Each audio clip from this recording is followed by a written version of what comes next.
कृष्ण कहते हैं, जब संसार में धर्म की हानि होगी, अधर्म की विजय, तब मैं इस पृथ्वी पर अवतार लूंगा। अमीर बनने के लिए एक एक क्षण संग्रह करना पड़ता है, किंतु अमर बनने के लिए एक एक कण बांटना पड़ता है। जिंदगी में सब कुछ खत्म होना जैसा कुछ भी नहीं होता। हमेशा एक नई शुरुआत हमारा इंतजार कर रही होती है। हे अर्जुन, मैं भूत, वर्तमान और भविष्य के सभी प्राणियों को जानता हूँ, किंतु वास्तविकता में कोई मुझे नहीं जानता। लोग कहते हैं अपनों के आगे झुक जाना चाहिए, किंतु सच बात तो यह है, जो अपने होते हैं वह कभी झुकने नहीं देते। वह दिन मत दिखाना कान्हा कि हमें खुद पर गुरूर हो जाए। रखना अपने दिल में इस तरह की जीवन सफल हो जाए। त्याग देता है मैं और मेरा की लालसा तथा भावना से मुक्त हो जाता है, उसे शांति प्राप्त होती है। हमेशा छोटी छोटी गलतियों से बचने की कोशिश किया करो, क्योंकि इंसान पहाड़ों से नहीं पत्थरों से ठोकर खाता है। शांति से भी दुखों का अंत हो जाता है और शांत चित्त मनुष्य की बुद्धि शीघ्र ही स्थिर होकर परमात्मा से युक्त हो जाती। अपनी पीड़ा के लिए संसार को दोष मत दो, अपने मन को समझाओ।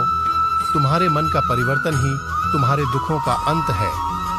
श्री कृष्ण कहते हैं, एक बार माफ करके अच्छे बन जाओ, पर दोबारा उसी इंसान पर भरोसा करके बेवकूफ कभी न बनो।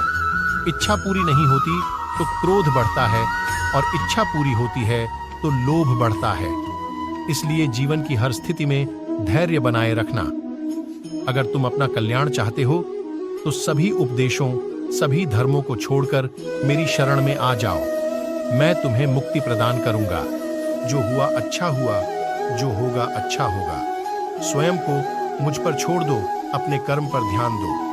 कर्म ऐसा जो स्वार्थ रहित, पाप रहित हो। कृष्ण ने दुष्टों को भी अपनी गलती सुधारने का मौका दिया, क्योंकि वो किसी मनुष्य को नहीं, उसके अंदर के बुराई को मारना चाहते थे। संदेह की स्याही से संबंध के पृष्ठ पर कभी शुभ अंकित नहीं होता।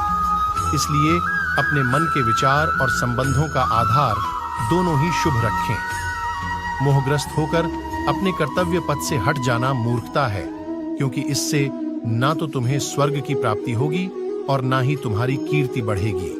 इस भौतिक संसार का यह नियम है, जो वस्तु उत्पन्न होती है, कुछ काल तक रहती है, अंत में लुप्त हो जाती है, चाहे वे शरीर हो या फल हो।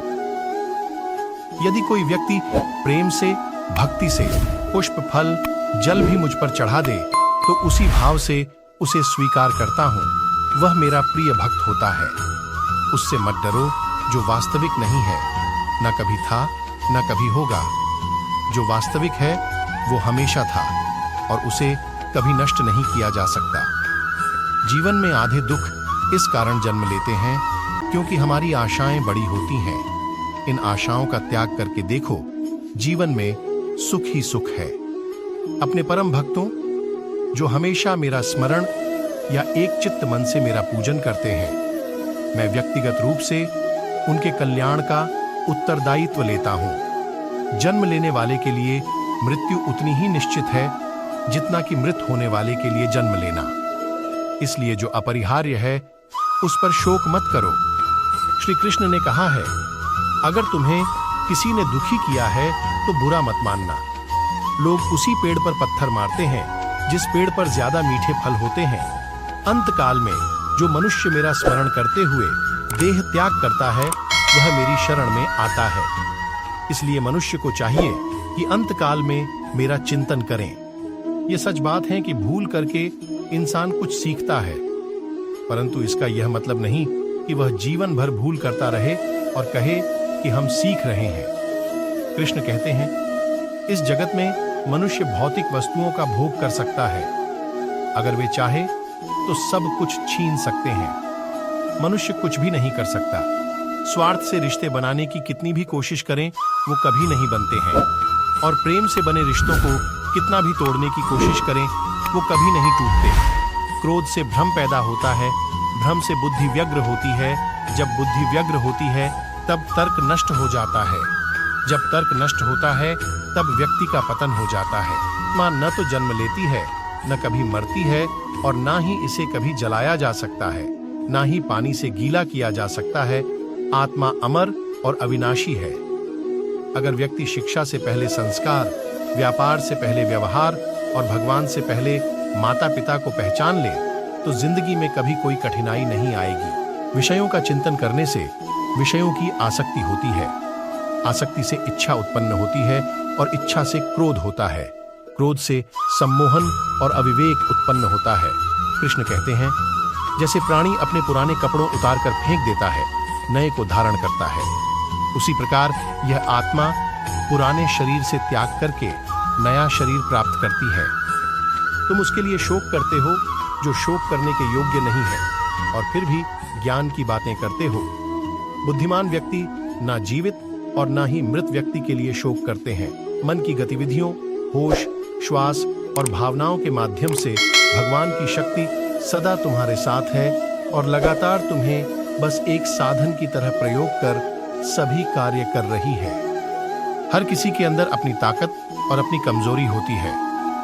मछली जंगल में नहीं दौड़ सकती और शेर पानी में राजा नहीं बन सकता, इसलिए अहमियत सभी को देनी चाहिए। धर्म युद्ध में कोई भी व्यक्ति निष्पक्ष नहीं रह सकता है। धर्म युद्ध में जो व्यक्ति धर्म के साथ नहीं खड़ा है, इसका मतलब है वह अधर्म का साथ दे रहा है, वह अधर्म के साथ खड़ा है। अगर कोई मनुष्य हमारे साथ बुरा कर रहा है तो उसे करने दो, यह उसका कर्म है और समय उसके कर्म का फल उसे जरूर देगा।